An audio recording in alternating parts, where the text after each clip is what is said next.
How did a once introverted programmer go from coding in a cubicle to leading an iconic American brand? Well, that's exactly what Omaha Steaks CEO Nate Rempe did. And along with CEO Forum Group founder Robert Reese, they're your inside source for magical hacks that will transform the way you command a room, command your career, and maybe even command a company. Get ready. This is Brain of Command. Hi, so Robert Reese here, and today for our leadership hack, it's about the insider phenomenon. And this is a really different thing. This is where throughout an organization, there are unofficial people who influence, and they have this great power, and it's not a formal hierarchy, and it's sort of like in The Wizard of Oz, who is that man behind the curtain? But these people are making the difference, right, Nate? The way I think about it is like this. If you printed off your org chart and then you flipped it over and there was invisible ink on the back, you would see your insider chart. And it would describe the trust flow, not necessarily the reporting structure, like the traditional org chart, your supervisor, your manager. This is really how stuff gets done. I think of insiders like the credibility credit union. They can give credibility and they can take it away. They can influence an idea. They can underwrite a person or a thought and make it happen, or they can shut it down. For our guest today, we have Cindi Bigelow. And I have to say, Cindi is probably one of the best people in all of America at building this great family culture. Third generation, her grandmother started the organization, and all of you know and love Bigelow Tea, which is the most successful, largest independent tea company in America, and definitely all of the top specialty teas. And so with that, Cindi has this really special culture, and I've been there, and you could just see how people are. But now we're talking about how things really get done. Cindi, tell us about yourself and then start talking about how things really get done. Well, myself is third generation, President CEO Bigelow Tea. My grandmother started it in her kitchen 80 years ago. And so I think in my position today, I work really hard to make sure I understand how we got where we were, what was important then, how important family culture is, and in addition to driving the business forward and making sure we're staying relevant and in front, how am I also doing everything necessary to maintain this culture, which I do think as time goes on makes Bigelow different than a lot of companies. I think 20 years ago, the kind of culture that we have and the way to lead was probably not as uncommon as I think it is today. So I pride ourselves on the culture, and I pride ourselves on the people, and being able to be number one and to be able to grow as we're doing, but also to maintain that family feel is very important and a very much part of what I do.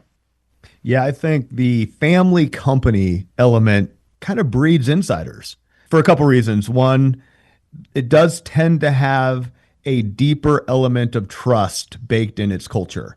I think that that's pretty well proven in research. And furthermore, that kind of the tenure, if you've got generations of time that cultures have existed, then insiders have, in effect, kind of breeded and built some of that culture. I see it in Omaha Steaks and even the lore of Omaha Steaks. If you think about the history, there are stories and tales of insiders that have done things that were phenomenal for the business. And it's hardly ever the big names that in leadership that come out and say, oh, they had this idea or this thing happened to make the business move forward. Rather, it was this person that came up with this idea. They were working in the plant or they were working in the distribution center and changed this one thing, and it set the company on a trajectory that would forever change its course. I can't necessarily say that there's insiders that have changed the direction. I will say, though, it's everybody here is why this company is successful. My role, I don't really look at it as an insider, outsider. I look at everybody as valued, and you need to make sure your job is to bring out everybody's value in not a way that it's behind closed doors. I work really hard to get people to communicate. So if I have let an insider that doesn't like something, my job is to say, you got to talk to this person and you guys had to work as a team in order to come back with a solution. So for example, we are looking at some different programming necessary to improve our warehouse management system.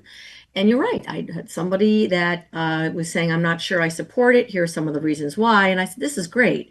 You're so valued. You're so important, but you need to find your voice. I don't need to be the one saying, hey, by the way, this insider that is really, really talented doesn't really like it. I need to make sure that I say to the team, you guys got to work together. I don't want to hear the plan unless I have approval from this person, this person, this person. I don't care if you're a director or you're the manager, or if you know the business, you guys have to work together to hear the holes so that when I look at something, I know that the best of the best have reviewed it. So my job is to make sure everybody is listening to everyone, that that's not just coming to me. If you're a leader of a company or a large team, the goal is to identify the influencers. And some of them may be more vocal than others, but they tend to be non-vocal in large settings, but they puppet master many of the decisions outside of the meeting room. If you're not a leader of a company or a large team and you want to become that, identifying the insiders is also advantageous because they can help get your ideas to come to fruition. Furthermore, there is politics in every business. And I think aligning yourself with people that do influence outcomes is a way to elevate careers over time. How can you take advantage of that? One way is really, in effect, to embrace and be aware of it and communicate with them in the place that they want to be communicated with, which is not amongst their peers usually. Well, I try to make it amongst their peers because they get a bad reputation if they're not chatting and if they're doing everything in the background. That's not a great thing for their reputation. The word I'd like to use besides influencers is you shouldn't be an influencer unless you have the knowledge. So I want to find the ones that have the best knowledge, and those you can call should be the influencers. I hope if you don't have the knowledge, you shouldn't be influencing. One thing I'll point out, the word influencers is used a lot in our society now, right? Especially with social media, Instagram. And there's a key takeaway there is influencers get consumers to buy products and use services because those consumers trust them.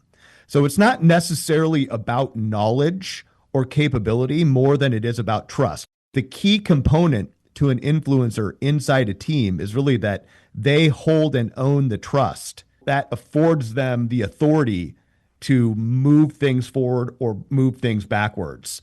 You also said something I think that is right, which is it's not always a positive thing, that they can have a negative slant, and that needs to also be managed. And some of these things are kind of, in some sense, out of our control, at least direct control. And we need to kind of create ways to, in a positive way, manipulate them to create the outcomes that we want. Well, one thing I'll say is in a business setting, the influencer better not be someone that doesn't have the knowledge, because then you as a leader are letting the wrong people influence. Yeah, that's right. That's right. The only ones that should influence are the ones that have earned their stripes. Yep. And they can have all different types of personalities, but those need to be your influencers. And of course, I'm very open about it. If I have a new person in, I'm going to say, I'm going to tell you right now, you're not going to get any project forward unless you bounce it off of X, Y, and Z, because they're the ones that know how this company operates, and they can tell you where the issues are in advance. And so if you've done your homework and you've listened to the influencers that are the ones with the knowledge, your project is going to project forward very, very quickly. So I'm very, very clear in this seat that I listen to them, who they are. I just finished this one meeting today where this influencer, or the one that's incredibly knowledge, which also does have a very nice title, so they earn their stripes on their way up. In the end of the meeting, I just said, I hope you know how much you're honored. I hope you know how much we appreciate you. I hope you recognize the value that you have in this company, because he's a more quiet individual. And so I am so pleased that I've taken someone who's quiet, who could be an influencer in a negative way if he's not supportive, and said, no, you need to speak. We need to hear from you. And I'm very clear to everyone in the organization, your knowledge base is critical for our success and my success. So really keeping that in the open and not letting it all be behind closed doors, I think is also important for that trusting environment that you're talking about, Nate. I agree with you. We are about to take a commercial break. When we come back, what everyone wants to know, where do great new flavors come from if you're in the tea business? And we are going to find out perhaps there are people who are not even having that job, but had that influence and that knowledge that they brought forth some new great flavors for Bigelow Tea. We're about to take a commercial break, and when we come back, that is exactly what we're going to ask Cindi Bigelow. Back in a few.